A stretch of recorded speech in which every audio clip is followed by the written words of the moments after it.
नमस्कार, the deep dive में आपका स्वागत है। नमस्कार। आज हम इतिहास की एक ऐसी कहानी में गोता लगाने वाले हैं जहां गुलाम सुल्तान बन रहे थे। हाँ, और एक नई सल्तनत हिंदुस्तान की जमीन पर अपनी जड़ें जमा रही थी। हमारे पास जो स्रोत हैं वो प्रतियोगी परीक्षाओं को ध्यान में रखकर तैयार किए गए हैं। लेकिन हम सिर्फ तथ्य नहीं रटेंगे। नहीं, बिल्कुल नहीं। हम दिल्ली सल्तनत की शुरुआत की कह सकते हैं डीएनए को समझने की कोशिश करेंगे। हाँ, और वो भी उसके दो सबसे शुरुआती और सबसे अहम शासकों के जरिए, कुतुबुद्दीन ऐबक और इल्तुतमिश। बिल्कुल, ये कहानी सिर्फ तारीखों की नहीं है ना? नहीं, ये इस बात की कहानी है कि एक साम्राज्य को खड़ा करने के लिए क्या लगता है।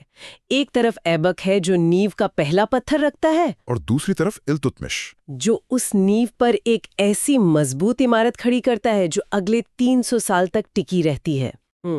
तो आज हम यही समझने की कोशिश करेंगे कि एक संस्थापक और एक वास्तविक संस्थापक में आखिर फर्क क्या होता है। चलिए शुरू करते हैं। तो सबसे पहले एक बड़ी तस्वीर से शुरू करते हैं। दिल्ली सल्तनत, ये नाम सुनते ही एक बहुत लंबा दौर जहन में आता है। काफी लंबा।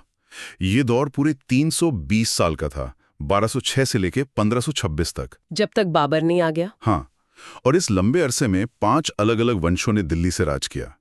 सबसे पहले गुलाम वंश, जिन्होंने 84 साल हुकूमत की। उनके बाद आए खिलजी, जिनका शासनकाल सिर्फ 30 साल का था। और ये एक इंपॉर्टेंट फैक्ट है, सल्तनत का सबसे छोटा शासनकाल। अच्छा, ये अक्सर पूछा जाता है। हाँ, फिर आए तुगलक, जिन्होंने 94 साल तक राज किया, जो कि सबसे लंबा शासनकाल था। और आखिर में सैयद और लोधी वंश। बिल्कुल। और आज हमारा फोकस है पहले वंश पर, गुलाम वंश। ये गुलाम वंश नाम ही अपने आप में बड़ा अजीब है। मतलब शासक और गुलाम, ये दो शब्द एक साथ कैसे? इसे ममलूक वंश भी कहते हैं, जिसका मतलब होता है किसी की मिल्कियत। अच्छा। इसके शुरुआती शासक या तो खुद गुलाम थे या गुलामों की औलाद, जिन्होंने अपनी काबिलियत के दम पर सत्ता हासिल की। और इस वंश को भी हम हिस्सों में बांट सकते हैं? हाँ, आसानी के लिए 3 हिस्सों में देख सकते हैं। पहला, कुतुबी वंश, जिसकी शुरुआत कुतुबुद्दीन ऐबक ने की। दूसरा, शमसी वंश, जिसका हीरो इल्तुतमिश था। और तीसरा बलबनी वंश, जो बलबन ने शुरू किया। तो चलिए कहानी के पहले नायक कुतुबुद्दीन ऐबक से शुरू करते हैं। 1206 में मोहम्मद गोरी की मौत के बाद वो सत्ता में आया। पर एक बात है, उसकी राजधानी दिल्ली नहीं थी, लाहौर थी।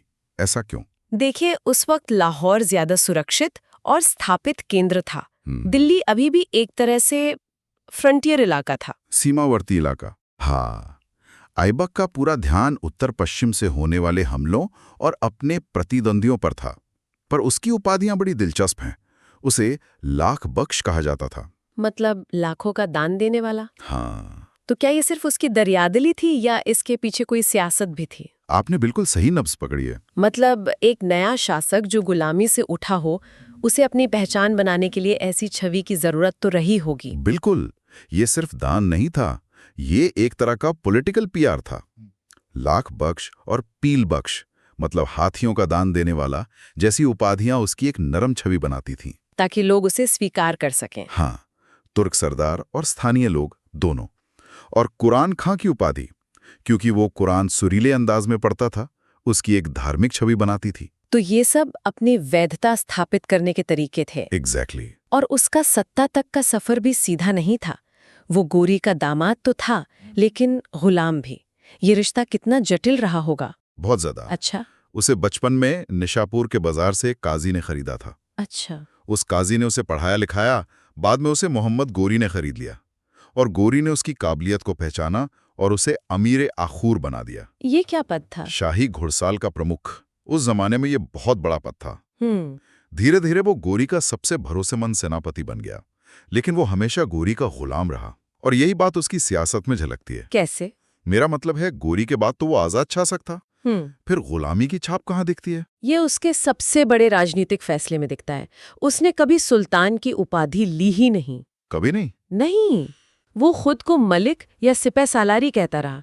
ना तो अपने नाम के सिक्के चलवाए, न ही अपने नाम का खुतबा पढ़वाया। तो क्या ये सिर्फ गोरी के प्रति वफादारी थी या कोई राजनीतिक मजबूरी? ये एक बहुत ही समझदारी भरी चाल थी। देखिए, सल्तनत अभी नई थी और गोरी के दूसरे ताकतवर गुलाम सरदार, जैसे गजनी में यलदौज और सिंध में कुबाचा, वो खुद को ऐबक के बराबर समझते थे।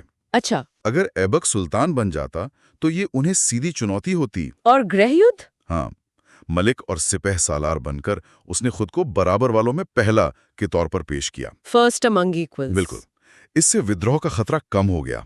ये विनम्रता नहीं, ये कूटनीति थी। तो उसने अपनी राजनीतिक जमीन तो मजबूत कर ली, लेकिन एक सल्तनत सिर्फ राजनीति से नहीं चलती। आज हम ऐबक को उसकी बनवाई इमारतों से ज्यादा जानते हैं। उसने इस मामले में भी बड़ी दूर की सोची। उसका दरबारी इतिहासकार था हसन निजामी, जिसने ताजुल मसीर लिखी। ये किताब दिल्ली सल्तनत का पहला सरकारी इतिहास मानी जाती है। मतलब वो अपनी कहानी खुद लिखवा रहा था। हाँ, और फिर आती है वास्तुकला। उसने भारत में इस्लामिक वास्तुकला की नींव रखी, जिसे हम गुंबद और मेहराब कला कहते हैं। दिल्ली में आज भी कुतुब मीनार परिसर में सल्तनत की पहली छाप दिखती है। ऐबक ने वहां क्या बनवाया और क्यों? क्या वो सिर्फ इबादत की जगह थी या अपनी ताकत का प्रदर्शन भी? दोनों। उसने वहां कुव्वतुल इस्लाम मस्जिद बनवाई, जो उत्तर भारत में तुर्कों की पहली मस्जिद मानी जाती है। हाँ, और ये सिर्फ एक इबादतगाह नहीं थी, ये जीत का प्रतीक था। इसे बनाने में 27 हिंदू और जैन मंदिरों के मलबे का इस्तेमाल किया गया, जो साफ साफ एक राजनीतिक संदेश था। और दूसरा बड़ा निर्माण था अजमेर में 2.5 दिन का झोपड़ा। और दिलचस्प बात यह है कि ये पहले एक संस्कृत विद्यालय था। अच्छा? हाँ, जिसे चौहान राजा विग्रहराज चतुर्थ ने बनवाया था। ऐबक ने उसे मस्जिद में बदलवा दिया। और तीसरा जाहिर है कुतुब मीनार, जिसकी कहानी ऐबक से शुरू होती है पर उस पर खत्म नहीं होती। बिल्कुल। उसने सूफी संत बख्तियार काकी, जिन्हें वो बहुत मानता था, उनकी याद में कुतुब मीनार का निर्माण शुरू करवाया। लेकिन वो सिर्फ इसकी पहली मंजिल ही बनवा पाया। उसका शासनकाल बहुत लंबा नहीं चला, सिर्फ 4 साल, और उसका अंत भी बड़ा नाटकीय था। हाँ, 1210 में लाहौर में चौगान खेलते हुए, जिसे आज हम पोलो कहते हैं। हाँ, पोलो खेलते हुए वो घोड़े से गिर गया और उसकी मौत हो गई। एक ऐसा शासक जिसने अपनी जिंदगी जंग के मैदान में गुजारी, उसकी मौत खेल के मैदान में हुई। सही कहा। उसका मकबरा लाहौर में है और उसकी मौत ने सल्तनत को एक बड़े संकट में डाल दिया, क्योंकि कोई तय उत्तराधिकारी नहीं था। एग्जैक्टली। लाहौर के सरदारों ने तो उसके बेटे आराम शाह को गद्दी पर बिठा दिया, लेकिन दिल्ली के सरदार उसे पसंद नहीं करते थे। उन्हें एक ज्यादा काबिल शासक चाहिए था। हाँ, और उनकी नजर थी बदायूं के गवर्नर इल्तुतमिश पर। और यहीं से कहानी का दूसरा अध्याय शुरू होता है। आराम शाह का क्या हुआ फिर? दिल्ली के सरदारों ने इल्तुतमिश को न्योता भेजा। आराम शाह और इल्तुतमिश की सेनाओं के बीच दिल्ली के पास जुड़का युद्ध हुआ। और आराम शाह, जैसा उसका नाम था, ज्यादा टिक नहीं पाया होगा। हाँ, बिल्कुल। सिर्फ 8 महीने के शासन के बाद उसे हरा दिया गया और इल्तुतमिश दिल्ली का नया सुल्तान बना। तो अब मंच पर इल्तुतमिश की एंट्री होती है, जिसे ऐबक की तरह सिर्फ संस्थापक नहीं बल्कि सल्तनत का वास्तविक संस्थापक कहा जाता है। इस वास्तविक शब्द पर इतना जोर क्यों? क्योंकि ऐबक ने एक फौजी कैंप की तरह सल्तनत की शुरुआत की थी, राजधानी भी लाहौर में। इल्तुतमिश ने उसे एक असली साम्राज्य बनाया। और उसका सबसे पहला और सबसे बड़ा कदम था राजधानी को लाहौर से दिल्ली लाना। ये सिर्फ शहर बदलना नहीं था, ये एक स्टेटमेंट था। हाँ, ये सल्तनत के गुरुत्वाकर्षण का केंद्र बदलना था। अब सल्तनत का दिल मध्य एशिया नहीं बल्कि हिंदुस्तान था। वो भी ऐबक की तरह ही गुलाम था और उसका दामाद भी जी। पर उसकी सोच अलग थी। उसने सल्तनत को मजबूत करने के लिए कौन से बड़े सुधार किए? उसने आते ही समझा कि सिर्फ तलवार के दम पर राज नहीं चलेगा, एक सिस्टम बनाना पड़ेगा। तो उसने 2 बड़े काम किए। पहला, एकता प्रथा की शुरुआत। इसे थोड़ा आसान भाषा में समझते हैं। ये एकता सिस्टम था क्या? सोचिए, एक नए सुल्तान के पास 3 बड़ी समस्याएं हैं: खजाना खाली, दूर दराज के इलाकों पर कंट्रोल नहीं और वफादार अधिकारियों की कमी। हाँ। एकता प्रथा इन तीनों का एक ही समाधान थी। उसने अपने सेनापतियों और अधिकारियों को नकद तनख्वाह के बदले जमीन के टुकड़े दे दिए, जिन्हें एकता कहते थे। अच्छा, तो इससे खजाने पे बोझ कम हो गया। हाँ, और जिन्हें जमीन मिली वो उस इलाके से टैक्स वसूलते, वहां का प्रशासन चलाते। तो सल्तनत का नियंत्रण भी दूर दूर तक फैल गया। और क्योंकि ये जमीन सुल्तान की मेहरबानी से मिली थी, तो उनकी वफादारी भी पक्की हो गई। It was a brilliant administrative hack for its time. वाकई। और उसका दूसरा बड़ा सुधार? दूसरा था तुर्के चहलगानी का गठन। चालीसा भी कहते हैं जिसे। हाँ, चालीसा। ये उसके 40 सबसे वफादार और काबिल गुलाम सरदारों का एक खास गुट था। ये सुल्तान की आंख, कान और हाथ की तरह काम करते थे। मतलब एक तरह की प्राइवेट काउंसिल। आप इसे सुल्तान की निजी कैबिनेट और खुफिया एजेंसी दोनों कह सकती हैं। तो उसने अंदरूनी तौर पर तो सल्तनत को मजबूत कर लिया, लेकिन बाहर की चुनौतियां, यलदौज और कुबाचा अभी भी खतरा बने हुए थे। हाँ, और इल्तुतमिश ने एक एक करके सबको रास्ते से हटाया। 1215-16 में उसने तराइन के तीसरे युद्ध में यलदौज को हराया। ये वही तराइन का मैदान था। हाँ, फिर उसने कुबाचा को भी हराया, लेकिन असली और सबसे बड़ी चुनौती 1221 में आई। मतलब उस वक्त दुनिया का सबसे बड़ा और सबसे खूंखार हमलावर चंगेज खान सल्तनत के दरवाजे पर खड़ा था। बिल्कुल। एक नई कच्ची सल्तनत के लिए इससे बड़ा खतरा क्या हो सकता था? कुछ भी नहीं। वो एक ही चंगेज खां ख्वारिज़्म सगिनाटी थे शाह के बेटे जलालुद्दीन मांगबरनी का पीछा करते हुए सिंधु नदी तक आ पहुंचा। और मांगबरनी ने इल्तुतमिश से शरण मांगी। हाँ, उसने खत भेजकर मदद मांगी। अब इल्तुतमिश एक बड़े धर्म संकट में था।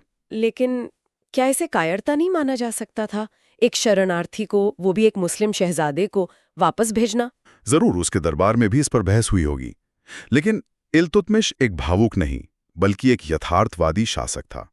वो जानता था कि मांगबरनी को शरण देने का मतलब है चंगेज खां को सीधे सीधे भारत पर हमले का न्योता देना। और उसकी नई सल्तनत मंगोलों के तूफान के आगे एक दिन भी नहीं टिक सकती थी। नहीं टिक सकती थी। उसने बहुत विनम्रता से ये कहकर कि दिल्ली की आबोहवा आपको रास नहीं आएगी, मांगबरनी को मना कर दिया। और चंगेज खान वापस लौट गया। हाँ, वो सिंधु नदी के किनारे से ही वापस लौट गया। इस एक फैसले ने हिंदुस्तान को उस तबाही से बचा लिया जो मध्य एशिया ने झेली थी। ये उसकी सबसे बड़ी कूटनीतिक जीत थी। ये वाकई एक मास्टर स्ट्रोक था। अच्छा, इन खतरों को टालने के बाद उसने साम्राज्य के विस्तार पर ध्यान दिया होगा। बिल्कुल। उसने बंगाल, रणथंबोर, मंदसौर और ग्वालियर जैसे इलाकों को जीता, लेकिन उसकी सबसे बड़ी उपलब्धि थी 1229 में बगदाद के खलीफा से मान्यता हासिल करना। उसने खलीफा से खिलत हासिल किया। हाँ, एक तरह का सम्मान पत्र। आज के दौर में इसकी अहमियत समझना थोड़ा मुश्किल है। उस समय खलीफा से मान्यता मिलने का क्या मतलब था? इसका मतलब था कि अब वो सिर्फ एक बागी सेनापति नहीं बल्कि पूरी इस्लामी दुनिया की नजर में एक वैध कानूनी सुल्तान था। ये उसकी सत्ता पर एक धार्मिक मोहर थी। बिल्कुल। इसी के बाद उसने सुल्तान-ए-आजम यानी महान सुल्तान की उपाधि धारण की। उसने अपनी स्थिति को हर तरह से मजबूत कर लिया था, प्रशासनिक, सैन्य और अब धार्मिक रूप से भी। और आर्थिक रूप से भी। मैंने सुना है सल्तनत को उसकी अपनी करेंसी देने का श्रेय भी इल्तुतमिश को ही जाता है। हाँ, उससे पहले तक कोई मानक मुद्रा नहीं थी। इल्तुतमिश ने पहली बार सल्तनत को एक स्टैंडर्ड करेंसी दी, चांदी का टंका और तांबे का जीतल। ये सिर्फ सिक्के नहीं थे, ये सल्तनत की आर्थिक पहचान थे। हाँ, इससे व्यापार आसान हुआ। और एक और नई चीज उसने शुरू की, सिक्कों पर टकसाल यानी मिंट का नाम लिखवाना। कला और साहित्य में भी उसका योगदान रहा। उसे मकबरा शैली का जनक भी कहा जाता है। सही। भारत में पहला इस्लामी मकबरा बनाने का श्रेय उसी को जाता है। उसने दिल्ली में अपने बेटे नसीरुद्दीन महमूद की याद में सुल्तान गढ़ी का मकबरा बनवाया। उसके दरबार में मिन्हाजुस सिराज जैसा बड़ा इतिहासकार भी था। हाँ, जिसने तबाकाते नासरी किताब लिखी, जो उस दौर को जानने का एक बहुत अहम स्रोत है। 1236 में इल्तुतमिश की मृत्यु हुई। और इसी के साथ हम फिर से कुतुब मीनार पर आते हैं। ये एक ऐसी इमारत है जो इन दोनों शासकों ऐबक और इल्तुतमिश की कहानी को जोड़ती है। हाँ, कुतुब मीनार की कहानी बहुत दिलचस्प है। ये एक इमारत नहीं, एक रिले रेस की तरह है। मतलब ऐबक ने 1199 में बैटन उठाई और पहली मंजिल बनवाई। फिर 1229 में इल्तुतमिश ने रेस को आगे बढ़ाया और दूसरी, तीसरी और चौथी मंजिल जोड़कर उसे पूरा किया। पर कहानी एक खत्म नहीं हुई। उसके बाद भी इसमें काम होता रहा। हाँ, करीब 350 साल बाद 1368 में फिरोज शाह तुगलक के समय में बिजली गिरने से इसकी ऊपरी मंजिल को नुकसान पहुंचा। अच्छा। तो फिरोज शाह ने न सिर्फ इसकी मरम्मत करवाई बल्कि चौथी मंजिल की जगह 2 छोटी मंजिलें बनवा दी, जिससे ये 5 मंजिला हो गई। हाँ, यहां तक कि 1505 में सिकंदर लोदी ने भी इसकी मरम्मत करवाई थी। तो ये मीनार सिर्फ एक इमारत नहीं बल्कि दिल्ली सल्तनत के कई दौर की निशानी है। तो ये थी कहानी दिल्ली सल्तनत की नींव की, कुतुबुद्दीन ऐबक के उठाए पहले कदमों से लेकर इल्तुतमिश के बनाए मजबूत साम्राज्य तक। एक ने सपना देखा और दूसरे ने उसे हकीकत में बदला। ये वाकई सोचने वाली बात है कि कैसे एक व्यक्ति मतलब ऐबक एक साम्राज्य की शुरुआत तो कर देता है, लेकिन वो बहुत नाजुक होती है। फिर दूसरा व्यक्ति इल्तुतमिश आकर उसे संस्थागत रूप देता है, उसे राजधानी देता है, मुद्रा देता है, प्रशासन देता है और उसे सबसे बड़े बाहरी खतरों से भी बचाता है। हाँ। एक ने बीज बोया तो दूसरे ने उसे एक मजबूत पेड़ बनाया जिसकी छांव में सल्तनत सदियों तक पली बढ़ी। और जाते जाते एक सवाल छोड़ जाते हैं।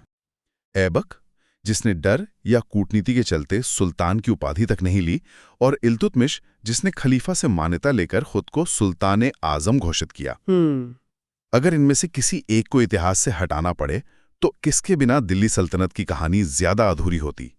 एक दूरदर्शी संस्थापक के बिना या एक कुशल संगठक के बिना?